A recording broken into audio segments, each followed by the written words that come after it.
In tropical and subtropical regions, more than 500 million people rely every day on an extremely dangerous crop to survive. If eaten raw, the toxins it releases can suffocate you to death within minutes.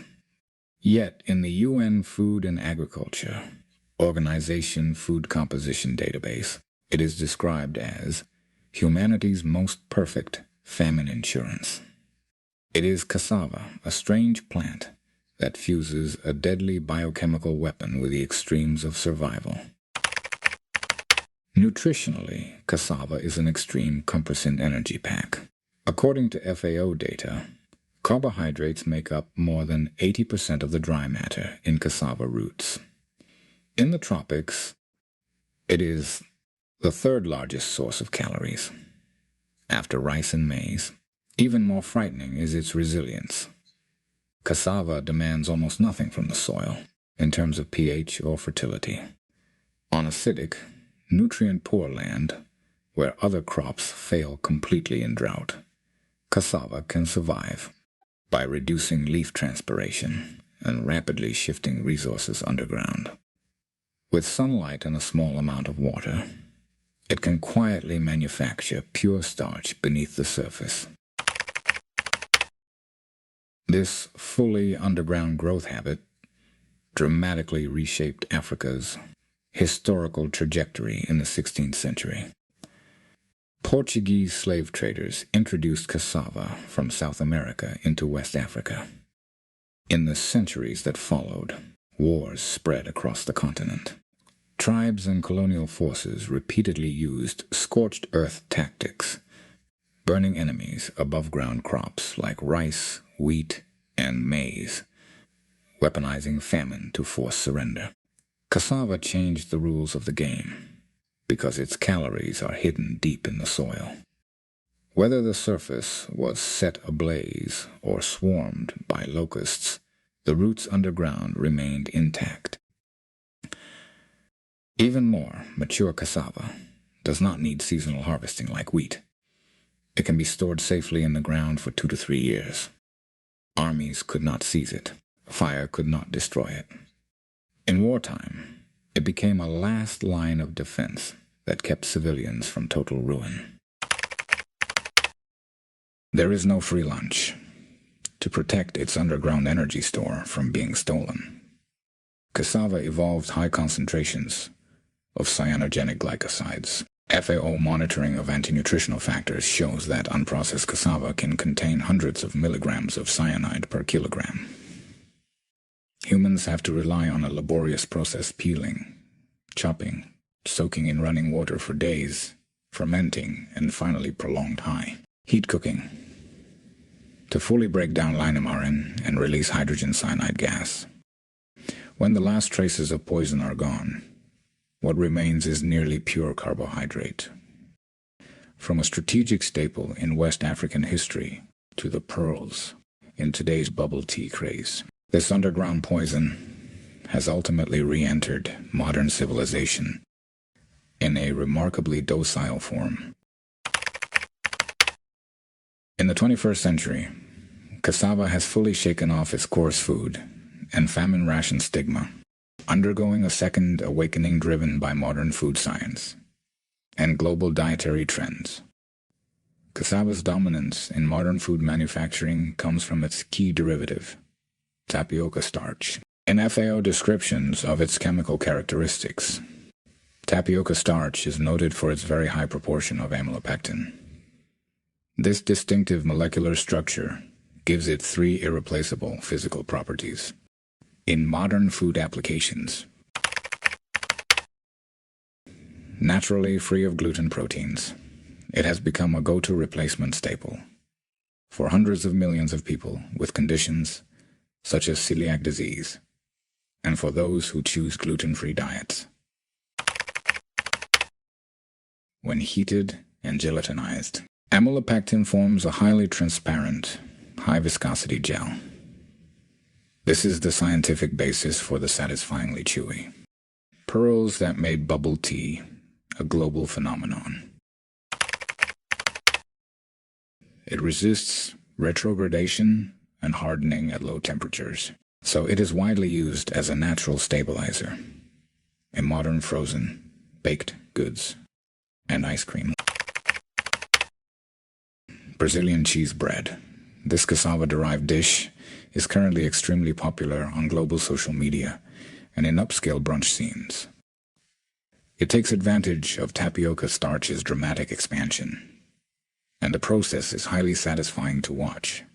This bread needs no yeast or baking powder. It relies purely on the biochemical reactions of tapioca starch under high heat to create a physical miracle. A crisp crust and an airy, mochi-like interior with stretchy hollow strands. Scald the starch with boiling liquids. Mix 60 milliliters vegetable oil, 60 milliliters water, 60 milliliters whole milk, and a pinch of salt. Bring to a full boil, then immediately pour it all at once into 170 g tapioca starch and stir vigorously. Hot. Liquid gelatinization. High heat forces starch granules to absorb water and rupture. Long chains unfurl and trap water. This is the decisive foundation for the later airy, hollow, stretchy structure. So do not use cold water. Add egg in batches when the dough cools until it is warm, but not hot to the touch. Add 1 beaten whole egg in 2 to 3 additions. Knead thoroughly each time until the dough becomes a glossy, thick batter that falls in a V shape. Emulsification and gas holding. Egg white provides water and a heat-setting structure. Lecithin in the yolk emulsifies fat and water. Batter viscosity determines whether steam can be trapped during baking. Add flavor mix in 50 g grated Parmesan or another hard cheese. Portion into small balls and place on a baking tray. Flavor complement. Tapioca starch is a clean starch with almost no aroma. Aged cheese rich in glutamates fills in the flavor gap and creates a deeper roasted aroma. Under high heat, bake for high heat expansion. Bake in a preheated 190 degrees Celsius oven for 15 to 20 minutes until the surface forms a light golden shell. Steam-driven physical explosion at 190 degrees Celsius. Water trapped by the starch rapidly vaporizes and expands. As the outer skin sets, internal pressure inflates the dough from the inside into a near-perfect hollow sphere. Warning: for home cooking, you must carefully verify that any cassava flour you buy is genuine. Commercial baking-grade tapioca starch or flour is purified starch that has been repeatedly washed, centrifuged, and detoxified in modern factories. Residual cyanide is reduced below safety limits, so it is safe to consume. But if you buy fresh cassava roots for home cooking, you must strictly follow the traditional detox process. Peel, swin, chop, and soak for at least 48 hours, changing the water several times to cook thoroughly. Never use a microwave for rapid heating, and never eat it partially cooked, because the naturally occurring linamarin must be fully broken down through soaking and sustained high heat. When the Spanish first brought the potato back to Europe in the 16th century, it was hit with a massive 200-year boycott. Doctors actually claimed it caused leprosy. The church labeled it the devil's fruit just because it wasn't mentioned in the Bible. And the French Parliament went so far as to legally ban growing potatoes entirely in 1748. But ironically, this exact cursed crop quietly ended up fueling Europe's absolute population explosion. If you dive into the FAO's hardcore nutrition database, you'll see that the potato is basically the ultimate survival cheat code, with almost zero weaknesses. A standard 148-gram potato, with the skin left on, packs a whopping 620 milligrams of potassium. That easily beats bananas. The food everyone assumes is the king of potassium, which only come in at around 422 milligrams. Potassium is a crucial electrolyte that keeps your nerves firing and your muscles contracting properly. It also delivers 30% of your daily recommended vitamin C. Back in the days of medieval warfare and long ocean voyages, that single stat made the potato the cheapest, most effective cure for scurvy on the planet. But the real shocker is the quality of its protein. Even though a potato is only about 3% protein by weight, FAO and WHO studies show its biological value, which measures how efficiently your body can absorb and use it, is between 90 and 100. That practically ties with a whole egg, the gold standard for protein. What this means is that a human could live perfectly on just potatoes and a tiny bit of dairy. You wouldn't need a single bite of meat to get your full spectrum of essential amino acids and keep your body running flawlessly. Faced with devastating famines, European rulers saw right through the potato's incredible underlying stats, but they had a massive problem. How do you convince deeply conservative, superstitious peasants to plant this ugly root that grows in the dirt? The ultimate reverse psychology trick. There's a legendary anecdote in geopolitical history that is basically the ultimate masterclass in reverse psychology. To popularize the potato, Frederick the Great of Prussia planted massive fields of them in his royal gardens and stationed heavily armed soldiers to guard them day and night.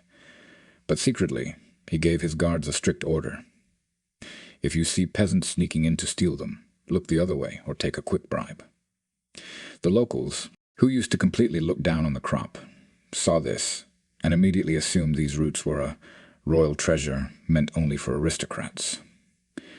This triggered a crazy wave of midnight raids and copycat planting across the country. Now, modern historians think this specific guard story might be a bit romanticized, but the hard historical fact is that Frederick the Great did use the full power of the state machine to force Prussia into agricultural industrialization through his strict royal decrees, famously known as the Kartoffelbefehl, the potato orders. Around the same time in France, a man named Antoine Augustin Parmentier was fighting the exact same battle. He hosted his famous Royal Potato Feast, serving an all-potato dinner to Benjamin Franklin and the King of France, completely flipping high society's prejudice upside down. Once the potato finally went mainstream, it changed everything. For the first time in history, Europeans broke free from the constant terror of wheat crop failures and starvation. Because the cost of everyday calories absolutely plummeted, millions of cheap laborers were freed up from the fields, becoming the literal fuel for early manufacturing and the dawn of the first industrial revolution. But the potato's massive victory across Europe hid a fatal biological blind spot: cloning and total genetic monoculture. See, almost every single potato grown in Europe came from the continuous replication of just a few original tubers brought back from South America. In Ireland, the entire country went completely crazy planting one single yielding variety, a genetic clone called the lumper. Then, in 1845, absolute disaster struck. A devastating killer fungus called Phytophthora infestans, better known as late blight, swept across Europe. Because every single potato in the field shared the exact same DNA, they had zero resistance to this new threat. It was a genetic copy. Paste disaster. Overnight, potato fields across Germany, Great Britain, and especially Ireland turned into a black, rotting, foul-smelling wasteland. This monoculture trap triggered the Great Irish Famine. It was catastrophic. Over 1 million people starved to death, and another 1 million were forced to flee across the ocean to North America.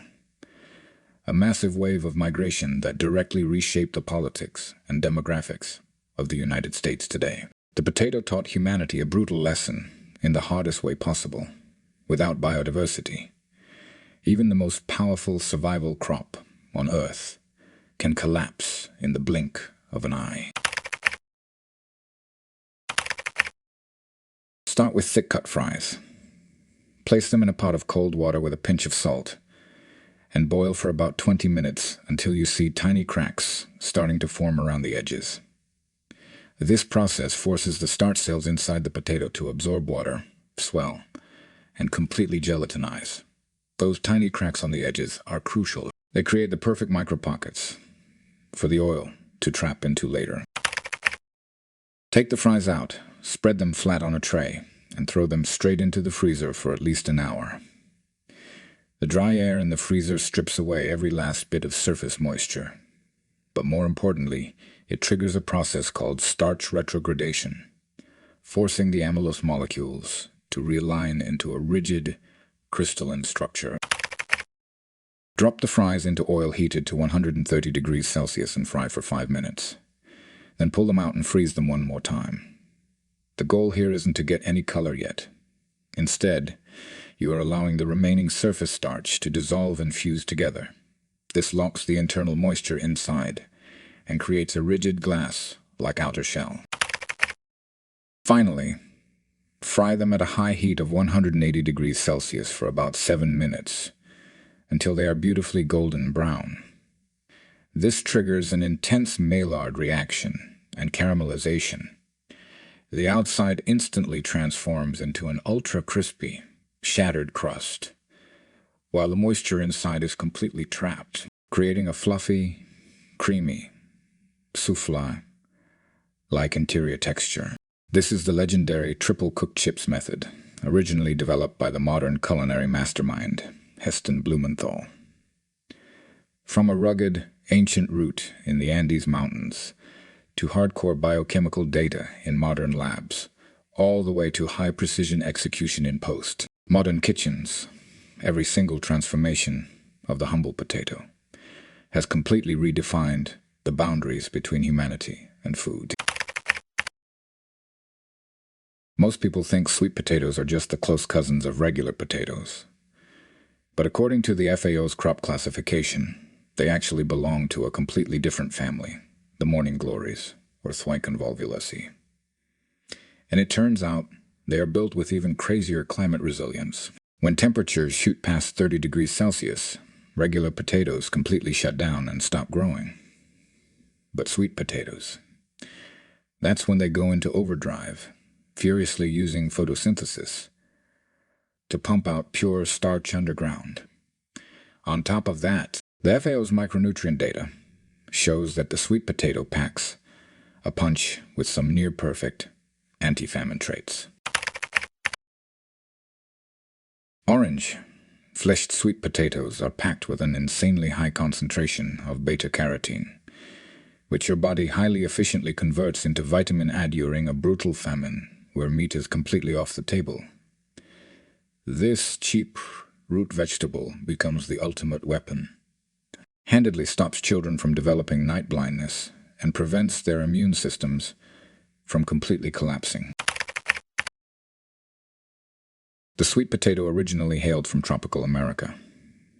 After Christopher Columbus brought it back to Europe, it failed to trigger an immediate global revolution due to its inability to adapt to cooler, temperate climates. Instead, its true geopolitical miracle unfolded on the other side of the ocean, in Asia.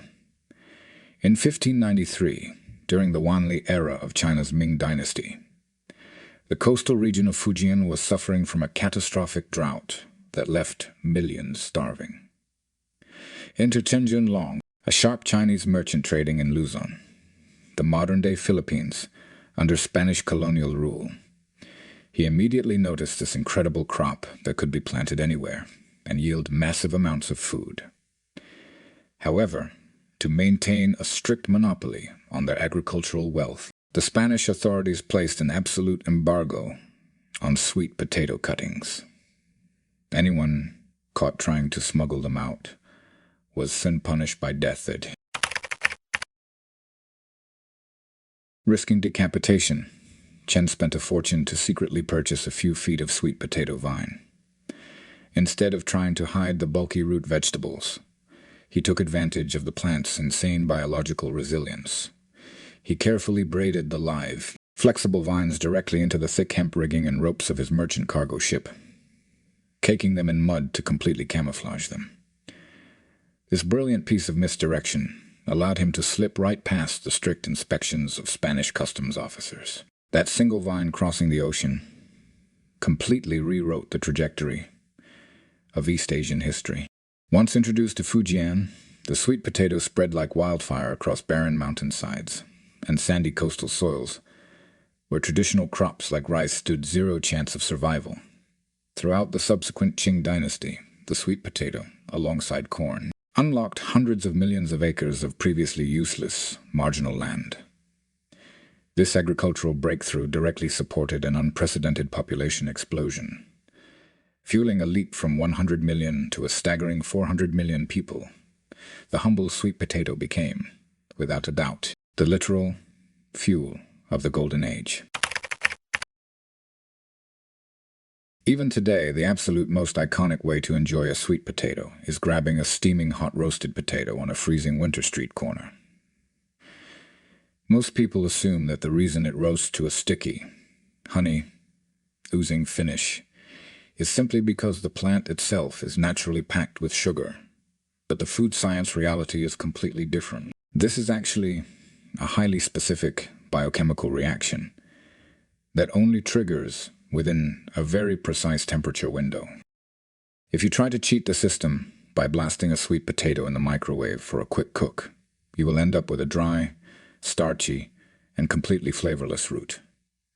But if you slow roast it over hot charcoal or in an oven, it transforms into something intensely, almost overwhelmingly sweet. The core secret behind this dramatic molecular shift comes down to a single biochemical catalyst, an enzyme known as beta-amylase. Set the oven between 160 degrees Celsius and 180 degrees Celsius. As the heat penetrates, the core temperature of the sweet potato slowly climbs into the golden window of 60 degrees Celsius to 75 degrees Celsius. At this precise thermal threshold, the beta-amylase dormant inside the plant cells is violently activated. It begins to furiously hydrolyze the tasteless, amorphous starch reserves inside the sweet potato, rapidly breaking them down and converting them into massive amounts of deeply sweet maltose. As the roasting continues, the core temperature breaks past 80 degrees Celsius. At this threshold, the beta-amylase is completely deactivated, and moisture begins to violently evaporate from the inside out. As water rapidly escapes, the internal cell walls soften, creating a physical gap between the skin and the flesh. With the liquid evaporating away, the remaining sugar concentration skyrockets exponentially. As you hit the final stretch of roasting, around the 50 to 60 minute mark, something incredible happens. The highly concentrated sugary juices inside the sweet potato start leaking through the skin, making direct contact with the 180 degrees Celsius heat of the baking sheet and the blazing hot air. This triggers a massive two-front chemical reaction, the Maillard reaction and intense caramelization. As the maltose and fructose in the juices bake, they literally caramelize, turning the outer skin into a charred, deeply aromatic black crust. At the same time, it starts weeping a sticky, amber-colored molasses that looks and acts just like pure honey. This creates a natural glaze and gives the sweet potato its iconic, signature smoky, sweet aroma. The selection: grab a high-sugar variety, like a honey yam or a sweet potato built for baking. Wash it clean, but whatever you do, do not peel it. The skin is the absolute key to locking in internal moisture and maintaining the exact pressure needed for the biochemical reactions inside. Skip the preheating. Toss the sweet potatoes straight into the air fryer at 140 degrees Celsius for 30 minutes. This step is all about patience. You are deliberately extending the time the sweet potato spends inside the 60 degrees Celsius to 75 degrees Celsius amylase activation zone. This gives the natural plant enzymes enough time to completely break down the raw, tasteless starch and convert it into pure, sweet maltose. In the grand map of human survival crops, taro is one of the oldest members of the club, with a history of cultivation that goes back over 10,000 years. But if you ever stumble across it in the wild and try to eat it raw, it will instantly turn into a deadly assassin. C. Hidden inside the cells of raw taro are countless needles, like crystals made of calcium oxalate, the exact moment you bite into it. These microscopic darts violently puncture the sensitive lining of your mouth and throat. This triggers an intense, agonizing burning pain and massive swelling. It's a brutal biological defense mechanism designed to stop anything from eating it. But the good news: high heat completely destroys this biochemical shield. And once you cook it, taro reveals an incredibly gentle side. According to the FAO's food structure data, taro starch granules are unimaginably tiny, only about 1/10 the size of potato starch. In fact, out of every known root vegetable on Earth, taro has the absolute smallest starch granules. What this means in practical survival terms is that taro is ridiculously easy for the human body to break down and absorb. It has a staggering digestibility rate of over 98%. In ancient times, long before modern baby formula or liquid diets for the elderly existed, taro was a literal holy grail. In extreme environments, it was the only survival food gentle enough to serve as a perfect substitute for breast milk, saving countless weak stomachs and fragile lives from starvation. But taro's true epic wasn't written on land. It was forged in the crashing waves of the Pacific Ocean. Centuries before Europe's age of discovery, Polynesian voyagers conquered New Zealand, Easter Island, and Hawaii. They pulled off one of the craziest seafaring migrations in human history using simple wooden canoes, navigating completely without modern instruments. And the ultimate fuel behind this legendary voyage, it was taro, a crop they heavily relied on and revered as a canoe plant. During months of grueling ocean travel, the brutal salt air, intense heat, and lack of fresh water would kill almost any ordinary plant. But the Polynesians discovered a biological loophole. The top cutting of a taro plant, known as a huli, is incredibly resilient. If you wrap it in damp moss, it can literally go into a state of dormancy, surviving for months in the dark, soil-free hull of a canoe.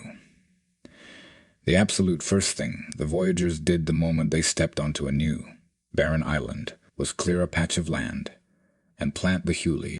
This root is so deeply tied to human survival that it became the foundation of Hawaiian creation mythology. According to legend, the god's firstborn son was stillborn. They buried him, and from his grave grew the very first taro plant, or kalo.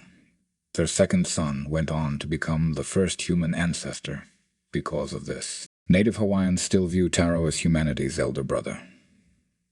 It's a beautiful piece of history. Without this brotherly, life-saving root vegetable, the human race could have never survived, let alone built thriving civilizations on the isolated, resource-poor islands of the Pacific. While taro was conquering the Pacific, it was also pulling off a legendary diplomatic counterattack in Chinese history as the ultimate thermal assassin. Right before the First Opium War, Imperial Commissioner Lin Zexu was stationed in Guangzhou when he was invited to a formal banquet by Western consuls. At the end of the meal, they served Western ice cream, a dessert most Chinese people at the time had never seen, because the freezing ice cream was giving off a thick mist of cold air. Lin mistook it for a bowl of piping hot soup. He instinctively leaned in and blew on it to cool it down.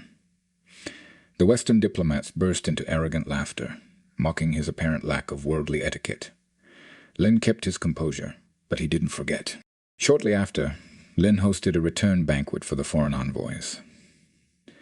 For the grand finale, his kitchen rolled out a famous traditional Fuzhou dessert. Sweet taro paste. This dish was served with a thick layer of rendered pork lard slicked across the top. The surface was as smooth as a mirror, completely sealing everything beneath it. Not a single wisp of steam escaped. To the naked eye, it looked stone cold, assuming this was just China's version of a cold ice cream, like dessert. The diplomats, confidently scooped up massive spoonfuls and shoved them straight into their mouths. But they fell right into a thermodynamic trap. That layer of pork lard acted as a flawless thermal barrier, locking in a dense, high-specific heat mass of molten taro paste underneath at nearly 100 degrees Celsius. The diplomats were instantly scorched, their faces contorted in pure agony, tears welling up in their eyes, but trapped by their own strict rules of high society etiquette, they couldn't spit it out. They had to swallow the boiling lava. Sitting across the table, Lin Zexu simply raised his glass with a calm, polite smile, using the unique physics of Chinese comfort food to elegantly humble the arrogance of the Western powers. Start by steaming large chunks of betel nut taro, such as lipu taro, over high heat for 40 minutes, or until a chopstick slides straight through with zero resistance. This extreme heat does two things at once. First, it completely shatters the crystalline structure of the dangerous calcium oxalate needles, rendering them totally harmless. Second, the scalding water vapor forces the ultra-tiny starch granules to swell up and hit maximum gelatinization. Mash the taro while it is still piping hot, and force it through a fine mesh sieve twice to strip away all the coarse, stringy fiber. Because taro starch granules are unimaginably microscopic, measuring a mere 1 to 3 microns across, this physical sieving process is essential. It ruptures the microscopic boundaries of the cell walls, releasing the amylose inside. This step is the absolute biochemical secret to achieving that ultra-dense, silky smooth, completely lump-free texture. While the taro paste is still piping hot, you must work in 100 grams of rendered pork lard, or unsalted butter, and 80 grams of fine white sugar for every 500 grams of taro. At high temperatures, rendered pork lard has incredible molecular fluidity. It acts like a microscopic stealth suit, forming a single molecule fat barrier that completely wraps around every single tiny, gelatinized starch granule. It gives the paste an insanely silky, luxurious texture on your tongue. And more importantly, it completely blocks the escape routes for internal moisture, cutting off evaporation entirely. Once plated, pour an extra layer of melted pork lard directly over the surface of the taro paste. Scatter some sesame seeds on top, and steam it over high heat for another 10 minutes. Because the pure oil layer on the surface contains absolutely zero water, it cannot vaporize. According to the laws of physics, this completely blocks evaporative cooling, the exact pathway the underlying taro paste would normally use to shed heat through steam.